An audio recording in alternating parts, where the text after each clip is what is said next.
This is In-Ear Insights, the Trust Insights podcast. Do you want to use AI in your marketing, but you're not sure where to start? Take a class with Trust Insights and the Marketing AI Institute. The AI Academy offers more than 25 classes and certification courses to start you on your AI journey, including our Intelligent Attribution Modeling for Marketers certification. One membership gets you access to all 25 classes. Visit trustinsights.ai/AI Academy to learn more and enroll today. That's trustinsights.ai/AI Academy to enroll today. Are you struggling to reach the right audiences?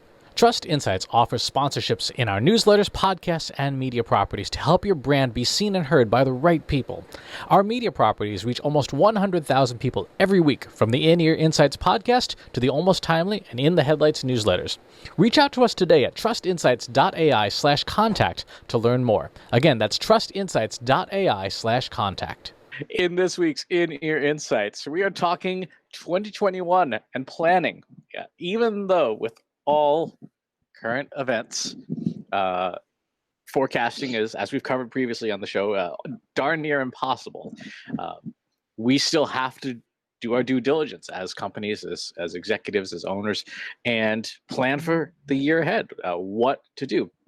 We do know with moderate certainty, for example, that the World Health Organization has said vaccination for the pandemic will be available mid-2021. So for the next year or so, we'll still be doing more or less what we're doing now.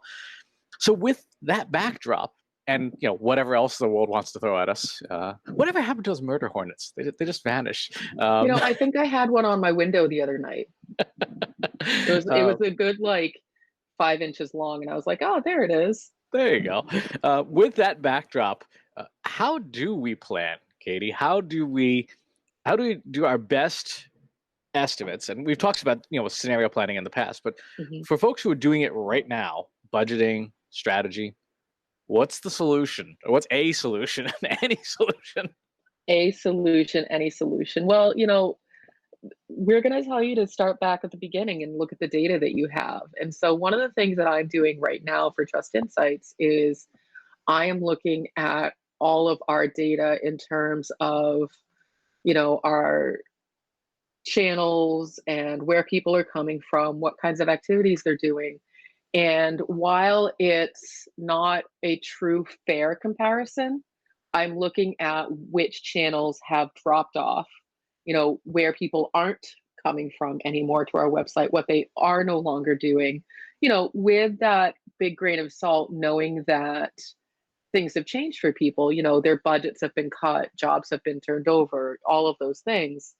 But for me, I'm interested in, just sort of like the broad strokes. So if we, at this time of year last year, we're getting 10,000 visitors to our website, and then this year we're getting 2,000 visitors, well, that's a big deal. And so then I can start to dig into, well, what is no longer happening given the current circumstances? Are the emails that we're sending still bringing people to the website? Is our SEO, are our blog posts, those kinds of things? And so that's where I can start to put together even a back of the envelope plan to say, all right, we know that email is still bringing someone to the website. So what can we do with our email campaigns to make sure that they are not just spammy, but they're valuable, that they're giving people useful information that will make them want to come back to our website? One of the things that we started to do last week was our own in-depth SEO audit, because SEO is one of those things that you have control over, organic search. And so I'm really focusing on the channels that we have the most control over and the channels that are the most valuable to our customers, to our set of customers. And so you might be a different kind of business, and social media might be the place where people get updates about your company. So make sure you're doubling down on that. And I will say, with the caveat that it kind of goes against the recommendations that we usually give to have everything in one basket. We try to challenge our customers to have more diversity and more spread across the different channels, but this is a bit of a unique situation. Yeah, I think the other thing I'd add on to that is stepping up your testing plans. We've been Mhm. doing a lot more testing in the last few weeks, just seeing what's new, seeing how the audience has changed. We did a lot of testing in the spring, but now even starting to mess around with things that were tried and true. Mhm. This past week in both of our newsletters, I've been playing around with just the formatting of the subject line. And in the case of the company newsletter, it didn't make a statistically significant difference. In the case of my personal newsletter, it made a substantial difference. It was about a 2% difference in read rate, which when your list is 95,000 people, that's a large chunk of folks.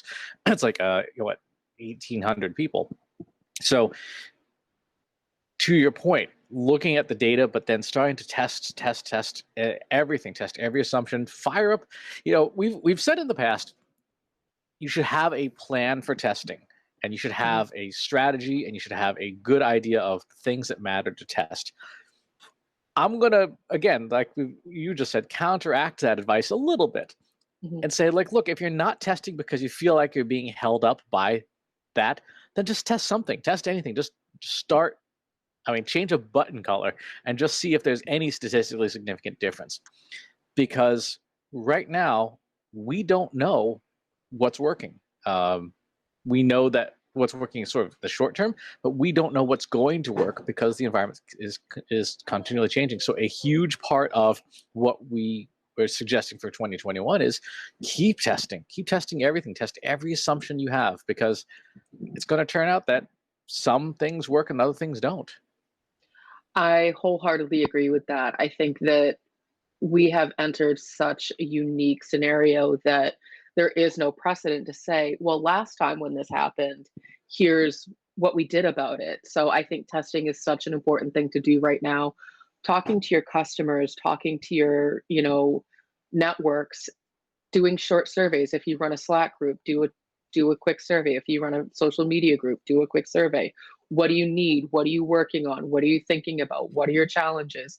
Any kind of data that you can collect that will help you match up your solutions with their problems is only going to benefit you in the short and long term. Um, ask your current customers. So I know you're probably thinking about next year, what kinds of challenges are you foreseeing? Or if you don't know, how can we stay as partners with you to help you through and navigate those challenges? I think the big thing is the flexibility and the agility that you need to have moving into 2021. And if you've never thought about planning in that way, it's going to be very, very challenging for you. It's going to be very eye opening because I know a lot of companies have a very rigid process for planning. And once the plan is in place, you follow the plan, you don't deviate from the plan, and the plan either works or it doesn't. But even Chris, you and I are talking about, yeah, everything we've told you before, now we're going to change it. We're going to tell you to do something different. And I think that's going to be one of the keys to success moving into next year is that flexibility. Yeah, there's so literally so many different things happening right now that even week to week, what data you have and what information you have about your audience is changing. Like if you have, for example, just this past week, audiences in California and Colorado, their consumer behaviors have drastically changed because they're literally on fire. Um, the same is true like if you work in Brazil, right? Huge chunks of the Amazon rainforest, not Jeff Bezos' Amazon, the actual Amazon, are on fire, and it's drastically altering how you do business. And we've always had change, we've always been dealing with it, but there's some stuff that has been somewhat consistent. All of that's up for grabs. Like last week, you and I, Katie, were talking about, even just trend forecasting, basic trend forecasting. How do we forecast things like holiday gift guides and stuff? We know that right after Labor Day is the official start of the holiday retail season. People start, planning on promotions, and back in our PR days, this is when people would start pitching holiday gift guides. We don't know. We don't know if that behavior is going to change. We do know that structural unemployment is much higher. We do know that the economy is not in great shape. So we're having to say, like, look, you may not even be able to rely on your forecasts. So yes, use them, but keep your finger on that pulse and be ready to change at a moment's notice. If you see something take off, you better have a bit of budget to slap down a credit card and say, okay, this is working for us. Let's double down on it while it's working, because we don't know what's going to happen next week.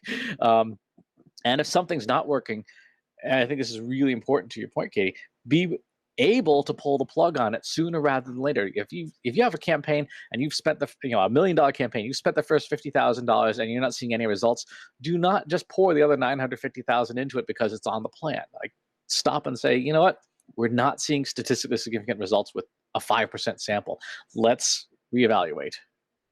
It's interesting. As you're describing these changes and the inability to plan because things are changing so quickly, it strikes me that there is a plan that an organization, an agency can create, but it's a very different kind of plan. And the plan really revolves around organizational behavior and the unknown. And so if you've never been an organization that has had some sort of agility or the ability to pivot something quickly, this is the time to start to put that plan together. What does that look like for your team? What does that look like for your resources? What does that look like for setting aside funds for things that work and things that don't? And so it's less about the actual things that you're going to do, the actual tweets that you'll send out, the actual, words that you're going to write. And it's more about the infrastructure of how you will react as things are constantly changing. And so I think there is a version of a plan that companies can start to put together. And so, Chris, we do have the benefit of being so small that we can change very quickly. And so one of the reasons we can do that is because we have, with everything we do, we constantly set up how are we measuring this? How is the data coming in? How can we look at the data? We build in those processes on a everyday basis, sometimes multiple times a day.